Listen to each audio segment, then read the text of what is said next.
Inside Story Uganda, real source of political updates.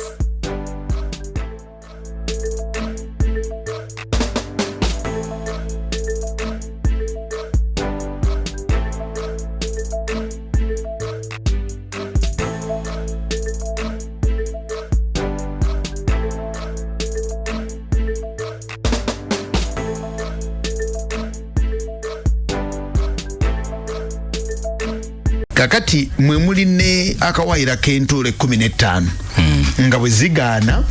bakugoba mu parliament. Tukirabyeko nga bakikola ku kipoyinso boga twakirabanga kikoze ku sejusa enfunda zatuloka wano ate nadda kati omuntu ngambuuza nti babala batya entule ze 15 kwegamba kubagambira nti honorable ono teyatuula mulimu ndoza bayine oba mulimu be bitakwata kubanga yenga ngamba nti MP we tannamulabako nga atudde mu parliament nawo ne mugamba nti batumulaba nga ayogera kubanga siteeka nti omuntu tebabavunana butayogera naga nti nedda ne mu parliament abeerayo kuba manyi abeera nedda kati ekyo kyetaagamu ate okuwaaba obuwaabi kubanga olw'okuba parliament ebeera mu solidarity, I scratch my back, you scratch yours, bwabulawo akomplaininga nabo basirika bwota bera yakivumirira akyogerako kati kuba enkiiko boga nti omuntu amala enkuŋŋaana 15 nga takiise naye anti ayinza okumala 14 n'akiika luno n'akakodyo bakeesigaliza nti omulundi guno ogumu gusangula we giri 14 kitabaddewo oso akikola kagenderere ayinza okudonya member of parliament mu nkuŋŋaana 45 asobola okutulamu emirundi 3 ng'agenda abalansi nga butagobwa otambula 13 14 kati oyo alina okusala amagezi amuwaabire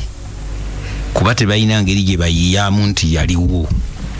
bwaba teyewandiisa nga ku attendance taliiwo tebayinza kutuuka ku stage etiikinga attendance kwataliiwo ng'abeddwaliro Museveni be yali agobye bwe baakola mabene nakawuka nti omwezi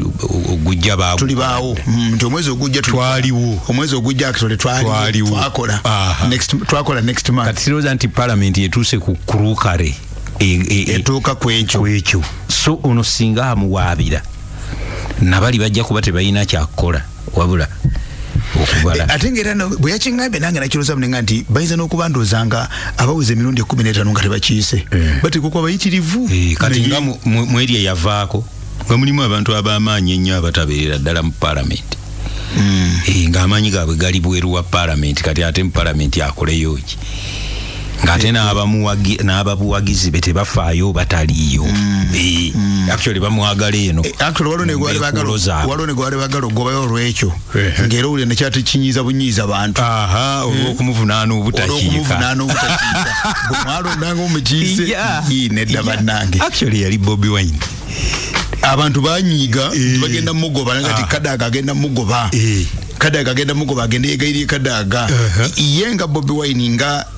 yatakinga author ina nakatabo kali aka procedure nga amanyi nti omusango gumunywerezayo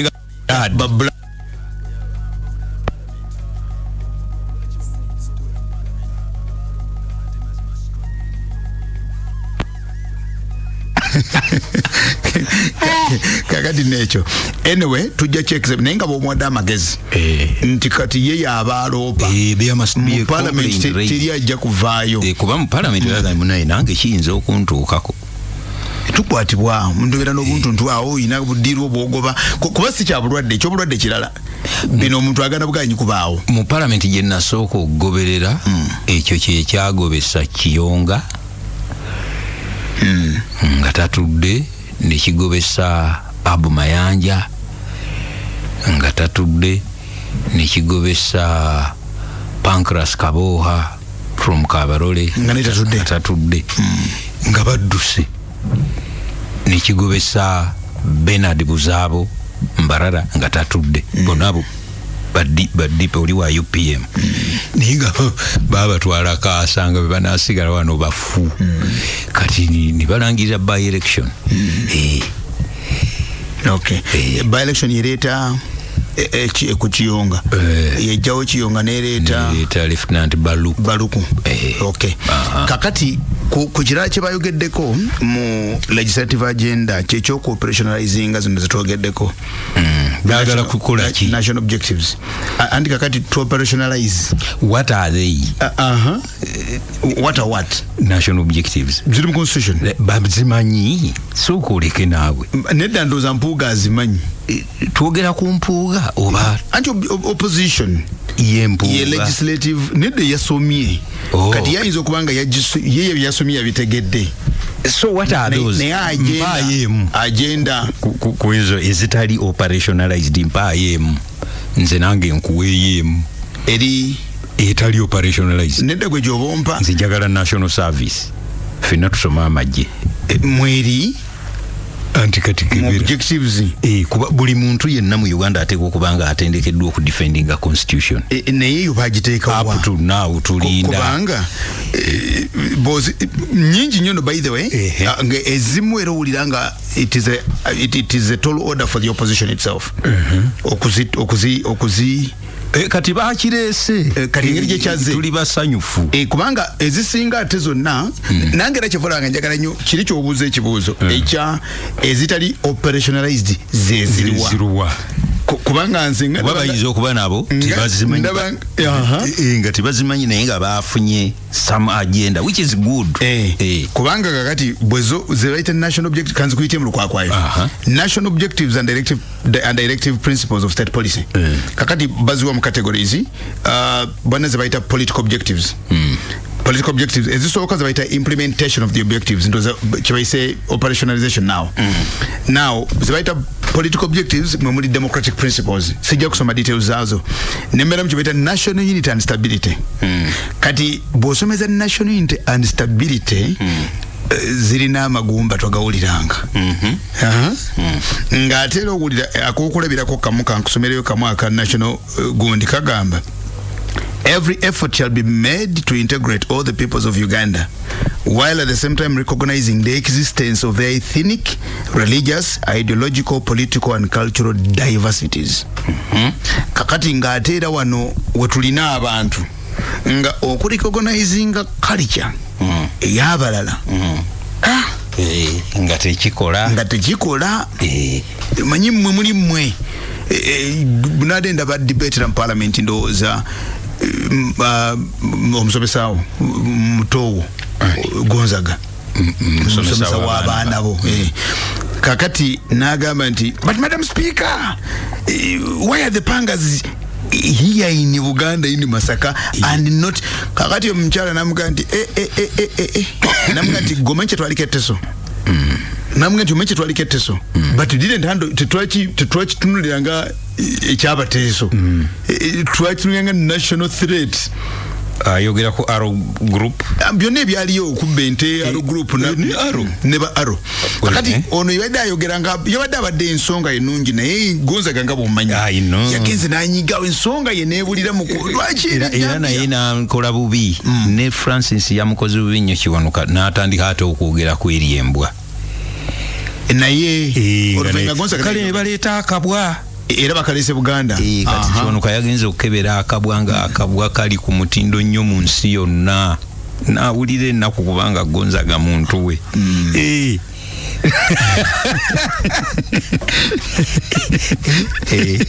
lwaki basekola stade kabwa nidda anti kati umanyi bw'obeeramu eyo pate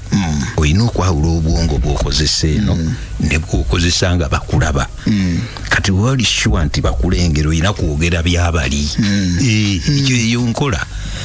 kale unfortunately bw'ogirwamu otandika okwerabira enjawulo eri mu positions ebbiri kakati nvuddewo ku national unity and stability national sovereignty omwo mu stability mwe muli okusoma amagye mu stability there shall be a mubeera mutya stable nga mulinda poliisi kakati jagenda tulina abapoliisi bameka mu Uganda baboogera mitwalo 7 tebawera neddanduza twetaaga abasirikale emitwalo 7 balinga ena nga bizaamu awo population y'abantu ku basirikale emitwalo 4 tuli milioni 4 so kitegeeza nti omusirikale omu for every mitwalo 10 ndowooza wangi bwaba kola bulungi bikibalo ate kitya bwe tuba nga tuli milioni 4 40 million nga tulina abasirikale 40,000 kati bw'okansolinga zine zero otyo bwe zire 4 ne zivaamu 234 ne zire 4 ne zivaamu n'osigazaawo 4,000 n'osigazaawo 4,000 kakati kitegeeza nti for every musirikale abantu 100 so nga ate ndowooza standards z'ensi yonna zigamba 5 that's why baagala 8 kakati an area like Masaka era naye yina police kubanga ffe population yeyongerako tukola ne projections tetukoma kuzaala naye ate kurate kwe tuzaalira si kurate kwe tuwandikira era tuyinza n'okucomplaininga nti abasirikale bayitiridde obungi so nga tetuzaala ate nga tubeetaaga kakati eyo figure eri abnormal ku basirikale kati an area like Masaka they are all waiting for a few policemen to help them so singa bonna baali bakola national service nge Tanzania tuleeta yeyo kajanja gwe bye Tanzania obimanyi ne Kenya so singa ekyo kyekimu ku bye baagala oku-operationalizing tuleme okubeera mbu mazima ate wegombolola tannajja kati ngera boolaba nti international standards ezikola ku investigations tubanja criminal department yaffe wano kawesi bamutta kati okunoonyereza mwakutuusaawa kubanga abantu balowooza nti okunoonyereza ku ttemu lya kawesi kifaanana ng'okunoonya akasimu ke babidde mu meeting so nga wano tulina detective omu mu Uganda ng'akola ku file 105 buli detective naye nga international standards zogera ku file nga 12 z'okw'omwaka just about file ng'emu omwezi naye ffe omuntu ne bamugiza file era notukanoga nti kale nze file bukyanga ngitwalayo tebana ne kibali bankoze bye biri ne wa igigi bye biri ne mu office ya igigi kale omusango nga nagulopa dda naye emisango omuntu omujjalina ne jetumuwa n'obusobozi wa manpower nti ekyo tukirowooza era igigi singa aleeta budget mu parliament n'agamba nti mutulinyise tubeere priority kubanga kati muno mulimu ekyokulwanyisa corruption mu agenda yaabwe mulimu kye bayita okulwanyisa corruption naye singa mu kulwanyisa corruption kubanga mugenda kukola mateeka ki mugeraga nti kooti zikwate abantu amateeka kwate naye singa bagamba nti twongereko tukubisemu omuwendo gw'aba babayita batya abayigigi abanoonyeza what do they call them by investigators bwaga nti tukubisemu omuwendo bwe tuba tuyina bina twongereko ago malyansimbi antiru ng'ategedde nti omu ku ba detectives aba naafuna omulimu muganda we muruno olukaaga lwetugulirawo kakati ate bwamanya nti talinayo muganda wajja kukifuna ekyo kuba bwatuna bwati nalabanga ne mu famire yalimu bagwayo yalimu kakati era olabe bekolera emirimu gyabwe kakati national unity eri ate era netugitiramu kuba nti era obalabe bakoze kati era bekoledde emirimu kakati yakonkludinga nti emirimu gino emugamba nti twongere ba investigators mu egigi lukaaga ku bina ebiriyo babeere 100 yeera alaba ng'egyo emirimu mwina Owana be mugitegekedde mugisabira bo ekyo nga nakyo kifa nakugamba luli bwe bawandiika amagye mukono yayingiza abasirikale 4 mu mwaka mulamba 4 ng'eggulu nedda abaana babakubanga mbooko nga balinnya loole ku kifuba bagende mu magye nga naye kkoota eweddeyo naye nga babasindika busindisi baleme kuyingira magye ku kifuba eno nga batolose kati banaakuza mu bika nedda zo nyingi ndowooza tuzireke ne bwe tutazisome but the idea is opposition then I welcome it I hope naye in the process of ekyo era bayina okukihanding over to the government kuba sibe baza operationalizing nedda ate era ndowooza objective esembayo ye ya duties of a citizen eyo mwe muli n'okuyiga okudefending a constitution kati era ndowooza kyoyogerako kiyinza okuba nga kiri mu duty of a citizen. Kubanga wano bagamba yakole esembero dandoza yabiri mu omwenda. Egamba nti to be patriotic and loyal to Uganda and to promote its well-being. Yes. Kati okubeera loyal eri Uganda. Oteko okubolira eddo gifiiririra. To be loyal to Uganda kitegeeza nti toyinza kusaddaaka Uganda bwe bamusitaddamu. To be loyal to Uganda. Ate ng'oli patriotic. Ate abantu balina okukimanya patriotism si luyimba. Chichi kati nze kyenasanyukidde nti opposition yona yebireese egamba nti tejja bwe banabitegeera tubibuulira abantu. Honorable Mpuuga abitegeera bw'anaabireeyiga ku table eri ekamwokya nga babidropinga. Kubanga ekimu ku Honorable Mpuuga kyeyaleese kigamba nti abantu balina okubeera patriotic and loyal to Uganda. Yes. And to promote the well-being of Uganda. Kitegeeza nti mu byonna by'okola Uganda yeteekwa okubeera safe haven yo. So nga ku mikolo egimu bagaana n'okkuba oluyimba lw'eggwanga mbamanyi olwa Uganda. Mpuuga kyagala ba operationalizing naye bajja mugaana oluvannyuma kubanga pate mwali President yahintinga nti eyina ekintu kyefaanana ekyedda kye baayitanga KY. Ekyokubiri n'agamba to engage in gainful work and for the good of the citizens, the family, the common good, and for the family, the common good, and to contribute to national development. Akokusana to contribute to the well-being of the community where the citizen lives. To contribute to the well-being of the community. Naye nga tulina abantu nga tebamanyi baloko council persons baabwe. Naye nga ojjuteye because how do you contribute to the community nga nagikulembera tomanyi? Nga mu community yammwe mwasalawo nti abasinga okubeera obubi ababeera owa defense. Ye community nga ne chairman wammwe mupangisa wammwe mwagala community development na ye chairperson wa community yamwe bayinza omugoba mu nyumba enchanga default is gwe kennyini n'omugoba nga mpangisa mugoba gwaina amayumba naye nga mwamulonda kuba yayina ebiseera gwaina amayumba mu community obuuze noga nti nze kati mbeera ntya chairman nze ayina n'ennyumba z'abapangisa so nga RC we zaatandikira ezitali LC gwe kimanyi nti bamukula abo special zakazibwe baliko ku wano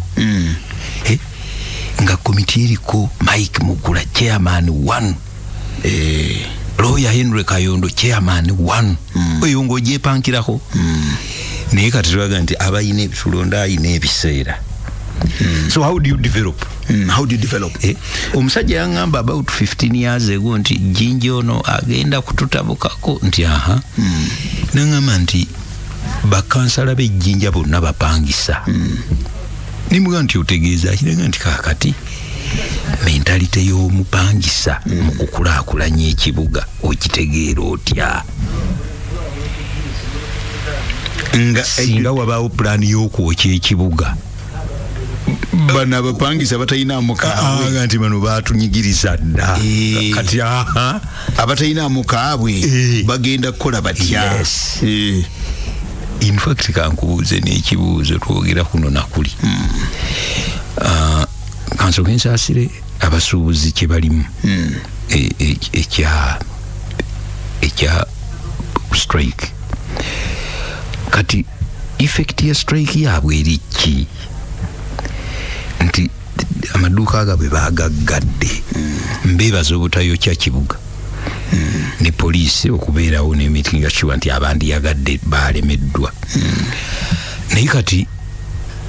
bwe batagulawo kati revenue authority nebaaki what is the effect? Kubanga ate baguddewo emmanju kuba balandiroodi baabwe tebakkiriza ebyo so eriyo ekkufulu emmanju so what is the effect of their strike? Naye nawulidde kondo za minisita ng'akyogerako n'agamba nti engoye ze baataddeko omusolo gwa kiro zetulina wano balemesa ngoye zetusobola kwekolera wano kakati nabadde mpuliza radio presenter n'abuuza moderator n'abuuza nti naye tulina capacity ekola ki kakati era minisita n'amubuuza ekyo kyennyini naga nti muyinza mutya okuteeka omusolo ku ngoye nga temusoose kuzimba capacity kakati namuwa ekika ky'engoye ekiriko omusolo gwa kilo namubuuza nti kati tobeera moderator ng'ate olinga naawe panelist akiikiridde oluuyi lw'essiriiko kati yogera amazima gweze engoye ziboogerako in 2 years bw'oli oziguze ddi otyo naddamu ki nedda ina bwe yajjajjaseemu awo namuga nti nedda sijjerega ate saagala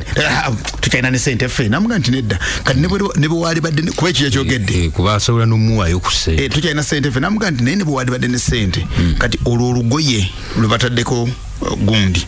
bw'oba tolwambadde ekyokubiri lwaki tulina kumala ku building capacity ku ngoye tulyoke tulemese ziri lwaki ziri teziremwa bulemwa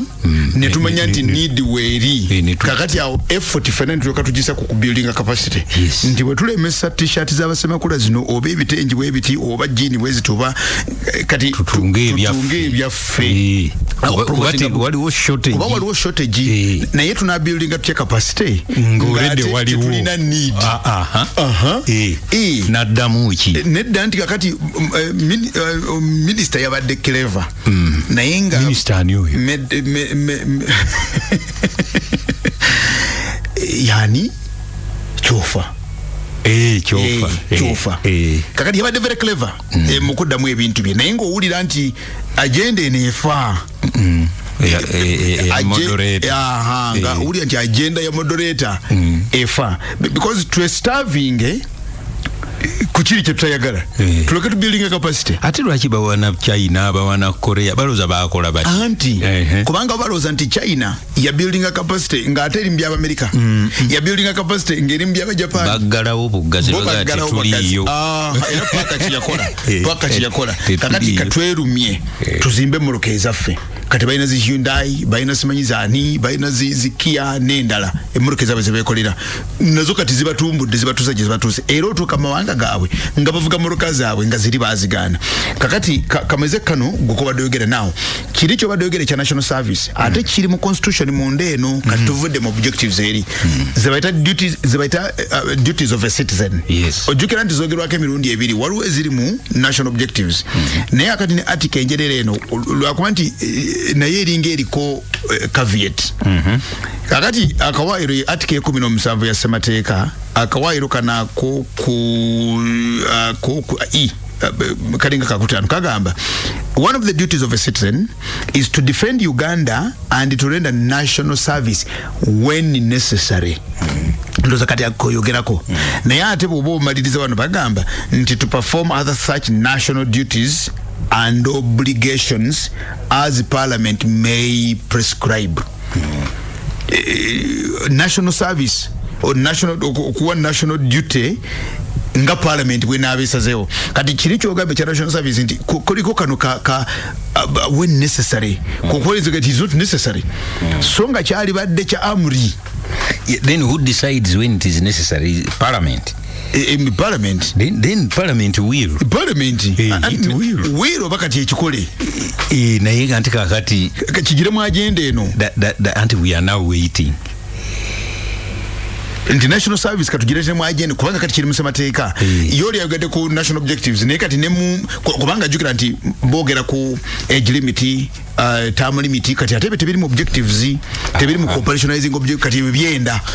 kati otugenze mu byenda na mu byenda eno gye tuli mwe muli ne when necessary national service erabikeko gye tulooza nti yali badde amri kati nawulira MP omunga yogerera ndoza ne baniraga nti ekyo bwe kinajja mu Parliament tujja kukkiriza kiteesaako nga kyakabiraye kati anaabeera atya munna Uganda nga waliwo bills zawulira nti ye taziteesaako nga ow'eggwanga lye ku ttaka tayagala giteesaako nga Dr. Hildaman nti ekyo fesi tukiteesaako omuyimbi ono mubaka anti muyimbi nedda n'ababaka mu gwina director y'ababaka temuli mu kuyitibwa kwabwe temuli mwina profession nga mubaka nedda yali muyimbi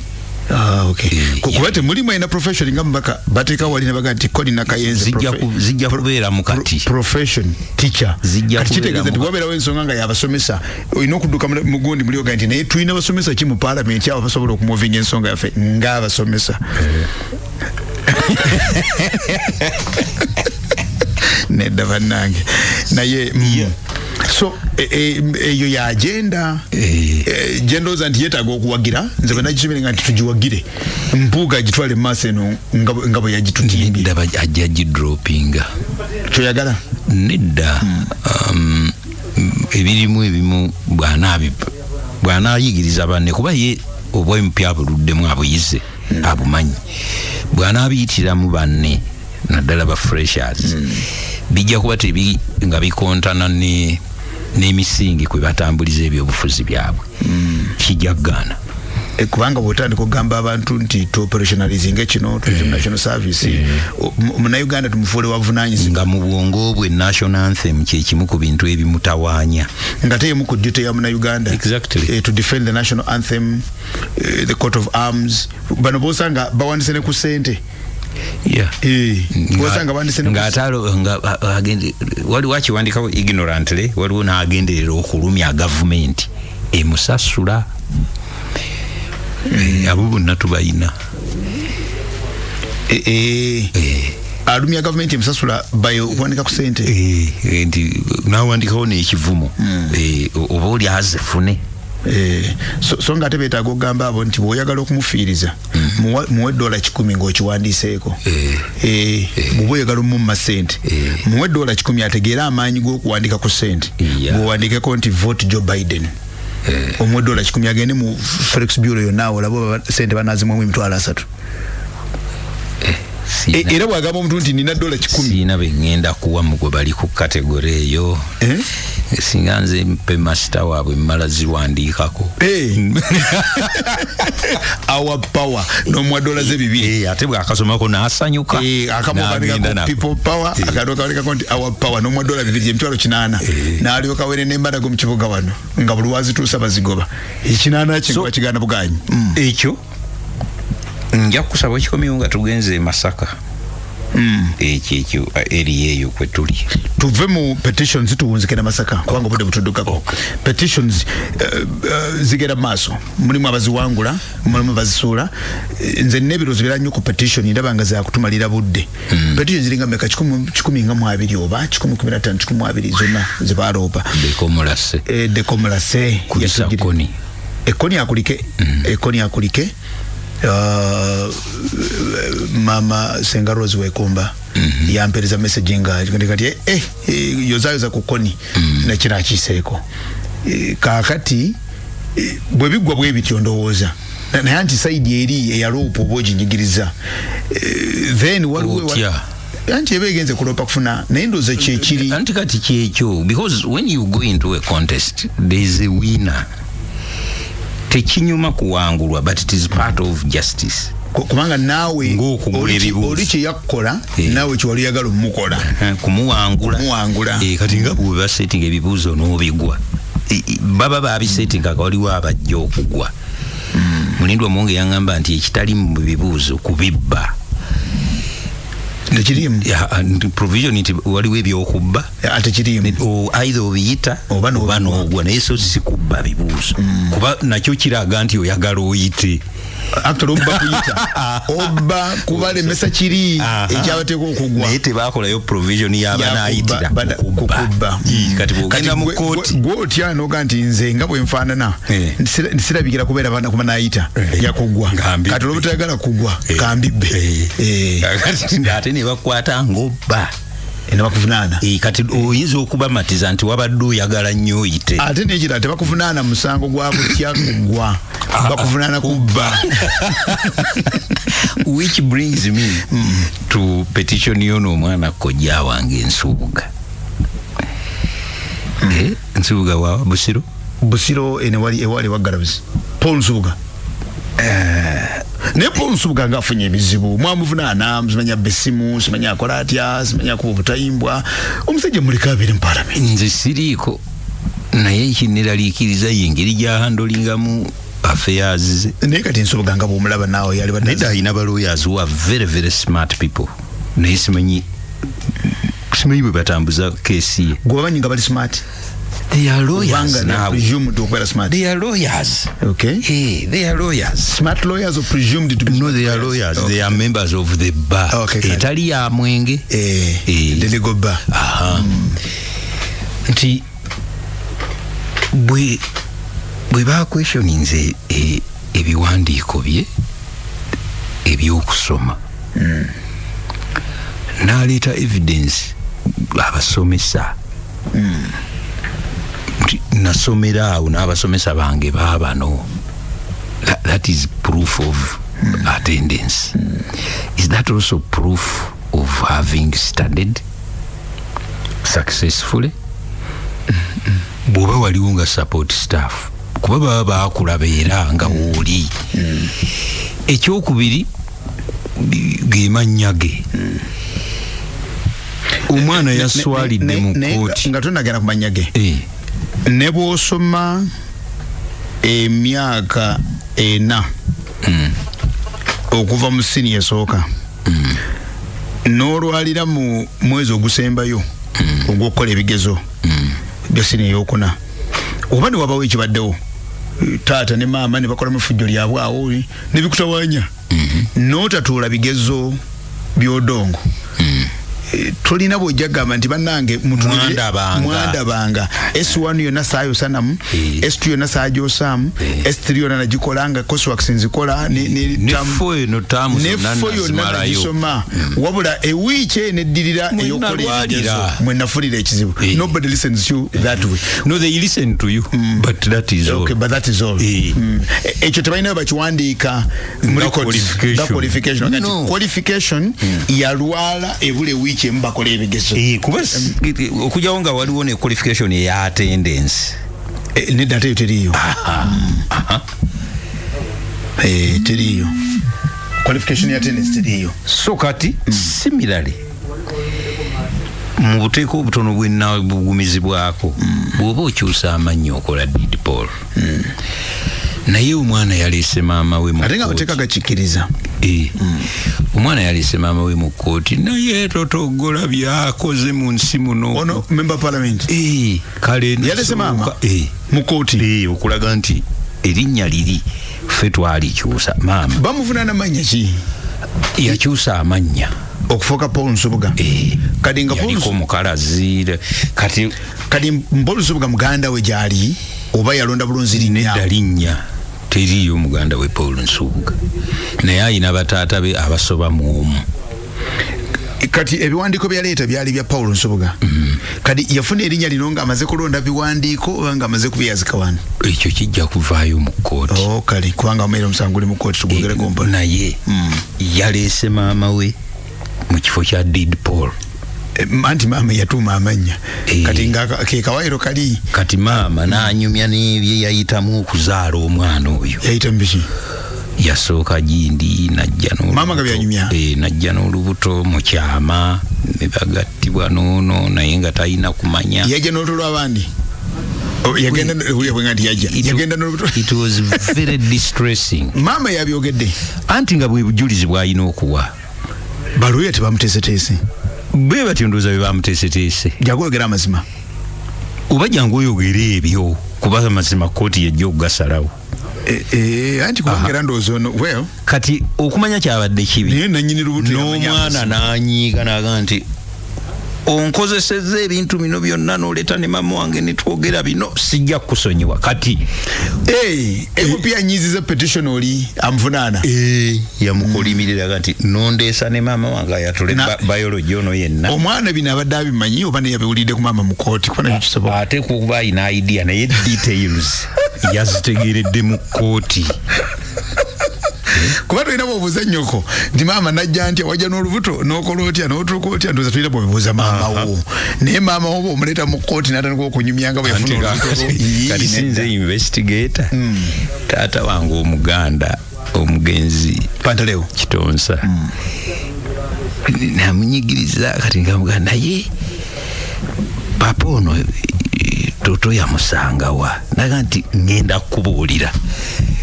Kati agenda kunyumiza engeri taata wange gye yakwana mu maama nga bali ejjinja. Kati nanga nti naye nja kubulirira mukyala eri kwese ngoze ku weekend ate nagendayo nebuzabuza nafa wati ogendayo nagayala bugayazi nafa kati era okusooka ogendewe mu maka nga ngenze muziika kati nensubwa bwino naye nasubwaki bwewebuuze kuba bwali kitegede nikibaa waliwo n'ebintu toyagala bimanya kakati omwana yabadde mu kkooti nga maama we aleese obujulizi obuzito kati ate alinde cross examination maama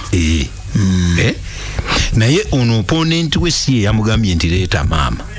yamuvunaana mannya amuga nti nkumanyi nga mukazi eno gwatoze ne kkooti tejja kukkiriza ebyo actually kubanga bino byonna maama byetotodde nanyumya olugendo lw'okuvuluza banyumiddwa n'abamawulire ne banyumirwa kkooti eyinza kupremisinga ku ekyo negamba nti era tebayinza kikozesa nga president nti mu musango gwa Paul Nsubuga ne Gundi wadde tewaliwo Didi Paul maama bwe yajja nannyonnyola nga bwe yazaala kati ne badde drivinga legal principal naga tujja kufunya legal principal mu musango guno eya maama okujja okunnyonnyola waaw netakiyinza kubaawo naye nga oyo ye bwino gwe basobodde okujjayo naye nga struggle yakusigala mu palamenti struggle yakusigala kubanga era noono naye struggle yakumujja mu palamenti ate nga onalina okuweereza abantu be kakati nalabye omulala yindooza ye MP waffe wano tebagambye mbu bagende bateese onwafa Olubaga South si bwe bagambye bagende beegayeemu yani yamulopa wamma oli muno wanuupa omuwala ye Nasolo kati bagenda kupiteesaako ono abeere nga yasoma okuteesa ebweru omulamuzi yadde ategeeza ki naye ate kinawulirako ekyoyo abamujulira okusoma webali naye nga baga nti n'amanya naye era nakyo kya Didi Paul nti alina erinnya erimu oba ye T Gold eddala oba ye T nga gold taliiko whatever that means naye nga mutabani wo kirabo nyonyi ntono yasoma naye ekitendo kati agenda kujja n'ekirabo nyonyi kyaga nti ono yasoma nedda nti kakati ye ndowooza tebabuuza oba yasoma bati yasoma kubanga amannya gano kati kuno kuliko T Gold okulala ndowooza kuliko erimu kunga oba ye T nga gold teriko oba ye gold nga T teriko agreed kati omujulizi agenda kujja agambe nti lyeriri nedda nti kakati bagambye kuteeseza bweru ekyobuuza ebweru bateesa kuki bakkirizaganye nti lino lyettuufu erinnya I think ndoza mukuteesa ebweru bagenda kutegeeregana tugende tukole Didi Paul after the event ndowooza ndi kakati if I were them era naliteesa ngamba nti kakati tuteesa kangende nkole Didi Paul nze kati mbuuza mulamuzi omulamuzi yagambye bagende bateese kuki because I suspect there's some criminality there nze akamotoka kange kali akasooka Professor Mutebire Governor Bank of Uganda keyangulira wabulira igigi ate kati zagiki nga mbulira lwaki tolimu kulembeza nedda ate bwe bakuwa ate akuwadde gwoloopa gwe nga gwe bawadde andi bawanze omukulembeze nga siina mwengwa mu agiti yabwe yakunyonyola naye bwe ngenda okugikyusa mu Revenue Authority kati edde nnyo nga nakafuna driving permit nagifuna mu mwaka gwa 2021 nga tukyali kuzirya ez'ebitabo nagifuna nkyalina mulenzi muto ddala tukyali kuzirya ez'ebitabo ezo ezenene kakati naye 2 or 3 years earlier than that, around 96, 97, 98 nali newandiisa okufuna tin number which changed much later kuba tin ziri baziwandika nga bulala nga zakyuka kati system yayo yakyuka tuli ku tin mpya naye ffe twafunako ku tin nze nafunako ku tin ziri omanyi nali so adventurous kakati naye nga nina erinnya linateeka ku tin nga nalisirisa nga liri just mu initial kakati bwentuuka eno mu maaso nga amanya kati nga neno gye nasirisa nga nagigirako ddala naye nga mu system ya revenue eriyo kakati nkyuse motoka wano njiwaayo musajja n'agira naga nti naye tini yo nga tebagiraba nati obujulizi bwe nina buno tini ngireeta nga tini yo bagiraba kati nebanga nti eyo teriyo naye waliwo ey'omuntu ono gwe bayita bwe bati ng'aliko kayinisho kana akasirifu ne baga ndi nze oyo daga tekisoboka ono mulala kwono nga nino genda nkyuse amanya okuba nti kano kayinisho okkirizibwa okutambula nako forever nga bola nti Professor PLO Lumumba kakati zino initials ze zitegeeza Patrick Loch Otieno Lumumba kadiye bwati wagogera PLO Lumumba naye bwayagala okujjamu erinnya erimu awo oba bwagamba nti ngenda kufuruka kati Patrick Lumumba naye nga eno Loch Otieno nga ina wabulidaawo no tambula bitawanya kakati nga either no kumaintaininga kani initial kano oba nga nina okajjako era nakola didipo nenga nti nze abadde bwenti kati nzono kubanga mu didipo you denounce no picking abuto ne bobo yagala manya go Tony Geoffrey Owana no ganti ne area Geoffrey Sagaramu kakati osoka no ganti nze go baita Tony Geoffrey Owana neje ka manya ganga ga Tony Geoffrey Owana mini kati autolina era no ganti kakati ntute erinnya nategeeza abantu bonna ndi kati nze nayitibwanga Tony Owana kati oluno twala bute erinnya eppya era lino lifuuka linnya ppya erya Tony Owana ng'ovudde kuba Tony Geoffrey Owana kati kiri kyonnyonnyola nti oli omusajja mu kifo ky'okukola didipo noga nti yali mu kalazi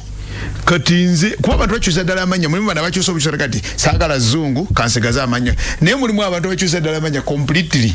n'agejjirako ddala naga nti nze gyagenda Semakula sikyali gyagenda Semakula kati okuva n'olwaliro ngenda kuyitibwa Ajaba Othieno n'obikyusa byonna kati kyobadde ogamba nti kati omulamuzi bw'agamba nti mugende muteesa z'ebweru mugenda kukola ngende kuteesa ku ki kakati nedda kakati ate nawulidde nga Kidandala agamba nti gavumenti eyagala adroping emisango gya sejja ye yakyogedde oba mawulire story bwegamba nti yagambye naye nga siraba bwakyogera Kidandala mumanyika akatonotono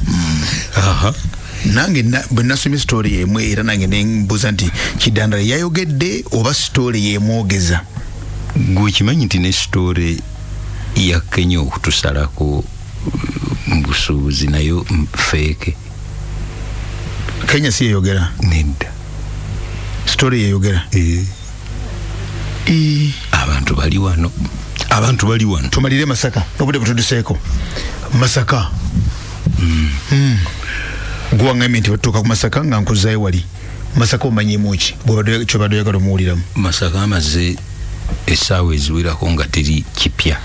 kya butemu naye minisita bwe yagambye nti ettemu lirimu ab'ebyobufuzi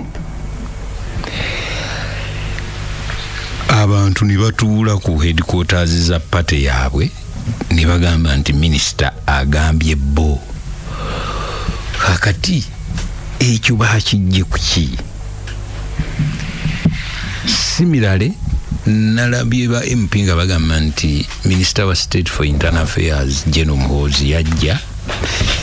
naye talina kye yabagamba yajja mu Parliament yalina kye yabagamba kipya baali baagala kipya naye bamubuuza ki anti nange kyembuuza nti baali baagala kipya yamuwandali kuba ye ajja kwogera bipya oba ajja kwogera situation nga bwefaanana anti kati mu Uganda value y'ekintu tugibaliramu yayogedde kyemmanyi naye nabasabye ba MP nabaweereza ka message nti bafeeyo okumanya abantu bebadiiringa nabo Muhoozi mupya just nga minister naye bamujjukire lwe baamuyita kutogikwatako ne bafuba okumuggyako waya ebaga nti twalibadde ku mandate yaffe muno tubeeramu n'abasirikale aba special forces babeera mu bifo bingi kino kyekimu ku bifo ebikulu bye bakuuma nti era mandate yaffe era erimu n'ekyo ekyokulemesa abantu okwetta nti ani yabayise nti wabaawo abatuyita poliisi yetuyita era yatuyise naye abeewuunya nti nga twayanguye balina okimanya nti ekyo kyekimu ku mirimu gyaffe kwanguwa kakati ate nga zirimananga nti balwawo okutuuka kakati kati okwanguwa okutuuka nsobi okulwawo nayo nsobi naye muhoozi bwebaba nga tebamubuuziza bibuuzo bye baagalako answers yabadde ayina kubagamba ki because he came they said tubuulire ekiriyo n'akola update abaakafa abakwatiddwa kati nga tebawuliramu kipya now I think babadde baagala kumanya operational plans eza security azilaying ku table nabo baziteeseeko ekyo tajja kikola ababikuliye ku plani zaabwe ekyo teryagenda kikola namwe mulekerawo obuwoga tayinza obuwoga bwe tayinza kubawa muhoozi ababuulire battle plan yaabwe kakati tolaba nti nawulidde nti bategeka okugenda okukampinga mu kitundu njagala okubuuza ba MP eyo solidarity ennungi for the suffering people mugenda kuŋŋaanirawa n'abantu ababonaabona mu kisaawe kya Freedom Ground e Masaka mugenda kukola mutya meantime nga poliisi n'amagye naki bwe bakola operations zaabwe value gye mugenda okugattako value ki mugenda gattako value ki yes bakulinga ku lifting the curfew abantu basobole okwetaba mu kukuuma that is very popular erwengo omuntu gwe baakutta ow'ebijambiya yabadde yeetabye mu bazze okudduukirira oliraga nti okakana nga tebamuyina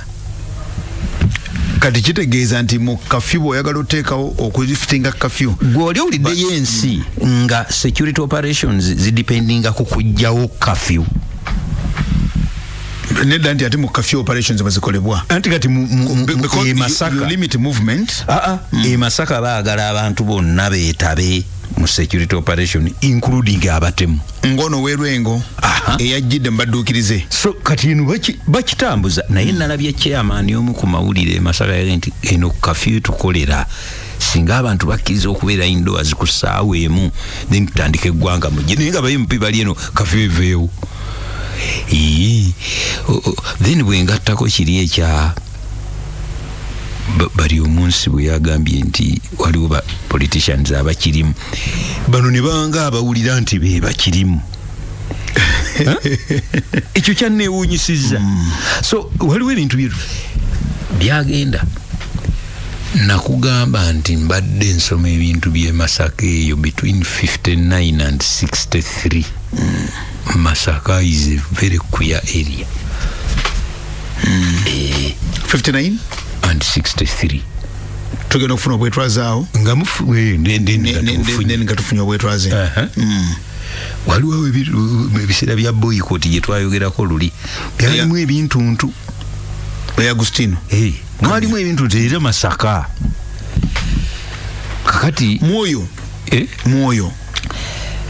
kati anti waliwo era yapostinze ku social media naga nti ebyeruweero bwe bityo bwe byatandika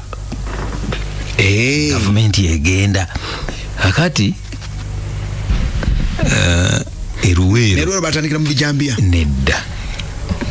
sabitegera bulungi eruweero tewaliyo bijambiya atol batandikira mu bijambiya nga tebanagenda kulumba kabamba anti kati obawulira kati ogenda okukola okutakula ka rekodi k'omu apostinze nga wa myaka 2 anti byawulira anti kati ogenda okulanga ate yamugambye wa 7 naye nga naye ayina agenda empya kati embeera information mwetambulira naye njagala mukulembeze w'eggwanga yamanyi engeri gyakyusaamu abaweereza be naye njagala okujjukiza gavumenti nti wadde the one who fires is the one who hires fires naye nalabye amawulire nga gacreatinze impression nti ekimu ku security measures government ze yakoze okomya obutemu Masaka kujjayo bamwine Masaka anti bamwine abadde wa Masaka city naye obutemu buli mu Greater Masaka kakati so bamwine abadde RDC wa Greater Masaka kakati ye problem je nyina nti n'amawulire ge nakisomyemu nga yina emu ku security measures baakoze okutereeza Masaka kujjayo bamwine as the Masaka the Greater Masaka RDC it doesn't matter story ya fulumye era ne government ne sirika oba ba respondinze anti kati ba respondinze mukama manyi bujwa bi exactly bo to nakiwuli ya dinte ba respondinze nzi government yange njimanyi we responding oba we ta responding so a man was finally human ahizo kuba inenso bizi but for the president's representative in an area to be transferred in order to solve a security problem then baba mutwalawa because that one should just be hanged kati your impression yabadde created engalo nga zaavuze sanyu just because that man has been enforcing curfew nze byendaba abamanyi ebyomunda bayinza okuba bamanyi better than us neyandira if he's been part of the problem eno kati ali ne bamututte nayo anti agitwale era kyekiri ne mawulire nti kakati mugenda kuwulira n'egindi kati government olwo enforcing a curfew government yekola ebyo kubanga Masaka jiyava ngate wali jambia atenge enforcement ya curfew yali yamanyi yaliko nebirole kiri mu mawulire ate gali official nti emu ku nkole y'okutereza ekitundu bajjeyo bamwene abakulu bagasomye they are quiet so either bamina abadde problem kati nibubanga oli kada nnyo otandika okwebuuza kuba denial oba clarification teyenkana maanyi na damage kyekikubeta amala omutwe wano nagande banvuma azimanyi ndi mulwadde mugende muleta kati nno taamale wakiri yasobola okukuba ku mutwe naye nze buli kiseera nja kukujjukiza bwe ndiwulira nga Isaac Lulaba afuuse wa opposition quietly siriewuunya kuba pate ye yennyini yemuyita omubi ate n'abamusingako kuba abamumanyi rekodi ye nabo ne basirika meaning nti allegations zonna ezimutambulirako kirabika ntuufu why would such a person keep being a cadre bamvunayi musirika busirisi n'okugobwa n'agobwa kuba ye yagobwa at least bamwine yabadde transferred kati yabadde transferred Nakaseke eri Lieutenant Colonel John Kaddu bamuzizaawo ndoza bamutadde walala nti olowooza kuba sinze mbikolako now that is another sinze mbikolako bonna simanyi babatadde that's another sente bamutaddewa simanyi yabadde Lubaga kubanga babajje Burora Nakawa ne bamutwale wa Sentamu Lubaga kati Sentamu yalazeewa hana juzi manyi mbuza nange kubanga ndoza bacho baina be bagobye naye olaba ekigambo ndowooza gwe nange as communicators who have an affiliation to government si bwe twandibadde tuwogera twatubimanyi yes naye tetumanyi tetumanyi so government eyina obuyinza okukola transfer zayo naye buli lwokola changes ezirekawo ebibuuzo kati then ani abiddamu kati ba speculator ne bawamba ne boogera bye baagala kati agamalibu gemuleka waago gegazala balumbuye agamalibu gegazala balumbuye kati geno kuvayo omuntu awo ngenze live omanyi kakati nakitegedde omanyi bamwine nga kino wamuwulidde sajalese bwino kwa mwine kubanga musi omanyi kakati bamwine afaananye ne Lulaba temwamumanya naye Lulaba yono ne Lulaba bamugye Sironko ne bakola bati kati ekyo kyekino kati ogenda okutandika okukoma weeno nga kirireeti katumalirize nina omusirikale gwenjagala okwebaza bamuyita Orombi erinnya nalisomye ku uniform ye Orombi bano ba VPPU rankachi self dino ne kujetegereza naye nga alina omuntu gwakuuma bodyguard wa ate kuba other ranks ali mu other ranks kakati jo nga nkyalako nga ngende wa Commissioner General wa Revenue Authority CG Rujoki nga ngenda mu office waggulu level 18 ku kizimbe ekya URA nalinye lift okay wawanvu ddala kakati bwe ntuuka waggulu eyo ngenze njogedde ne mukyala gwe nasanze ku reception akole muwuliza bamugunda omusirikale namutumidde yakutumidde kakati nga mugamba nti ndi wano oli ku appointment konza nedda naye nzize kubanga era ne bwe appointment ndoza njisabira wano simanyi gye njisabira kakati nanga nti nagenda yakubire secretary simu nagati amutuuze mu lobby awo lobby nungi ddala ate ya Commissioner General ntudde mulimu kachai nenywa treatment nga nungi nenywa kachai mulimu obunyebwa n'endyako bwe nindo omukulu kati bwe natuuse ng'ebyange biwedde njagala okuvaayo nenzija kakati ku lift zaabwe eza Revenue Authority abaali bagenze ku kizimbe ekyo olwa COVID ono baateekako ebipande nti tebakkiriza abantu basukka basatu mu lift at a time kakati ndi ku mwali gwa 18 lift ziriwo 4 nenyiga eno eri bize nenyiga eno zitambula eno nejja nekuyitako neba yakagulawo ogenda okuyirawo nga mulimu abantu basatu nekkira negenda neyambuka nekulekako kakati nempita omusirikale nemubuuza nti amadaala galiwa namze tuyagala kukkirira ku madaala kunzi ndi ku just level 18 nsobola okukkirira nze atambuza ku bigere kakati agenza okutunulira obudaala okubwetegereza nga mampimpi nti otambula katono n'oweta otambula katono sige madaala g'okulukuta ndozola okuba gagenda waggulu nnyo kati bagakolanga ganyuma kwambuka naye okukkirira kutawaanya kubanga otambula katono n'okyuka nga nti amadaala gano gajja kundwaliza wano kamunguluze kaŋŋume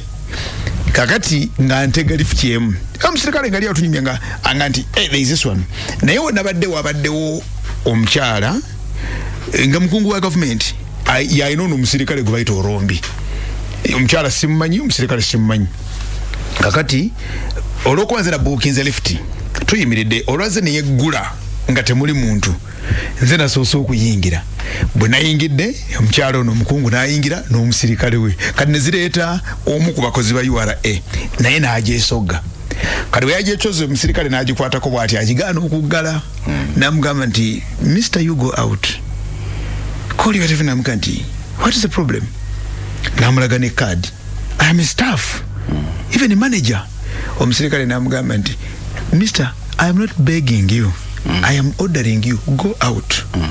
kati natunulira omusirikale natunulira omukyalo ono natunulira nze nange nemutunulira butunulizi nanga nti you're wasting time please can you go out nayongera ku ddoboozi omusajja nawunyira muga nti but I'm a staff namulaga ne card nayimira nakowola oli omusirikale ali wali nagamba nti ndugu afande come and help me take out your person because I'm going to throw him out kati ndozo naye ekyo kumuthrowing out nagonda nenga tanafuluma namugamba you wrote here and said 3 persons. Yes, you are a staff member. Era yamugambe namuga nti it is you who said only 3 persons at a time please go out kati ndowooza omusajja bwe yalabye nga omusirikale tamuvunaanavunanye kumugamba totambula na mukama wange totuliraana naye naamuwa ensonga nanyumiddwa nnyo kati nze nasirese busirese bwendi omusirikale ndoza mulinga alimu naga nti oba byoli manager beera oba oli wa customs nze ninaddi ejjoola ze bapimira ku kiro ze ndireeta wano nga neetaaga obuyambi bunze ndi musirikale nanyumiddwa nasanyukidde omusirikale oyo netukkirira nga buli level kwe tutuuka ne baggulawo ng'omusirikale ngayimiridde ku luggi we already 3 neggala netukkirira we already 3 paka lyatuuse wansi kakati nensirikane nga nti ono omukozi wa revenue eyateeka ekipande ku luggi lwe nga kigamba nti 3 persons at a time kubanga twayisa COVID kati osanzemu abantu basatu omusirikale ayagala kukasuka bukasusi bweru lwaki olinda Amateeka gwe teeteekera. Nze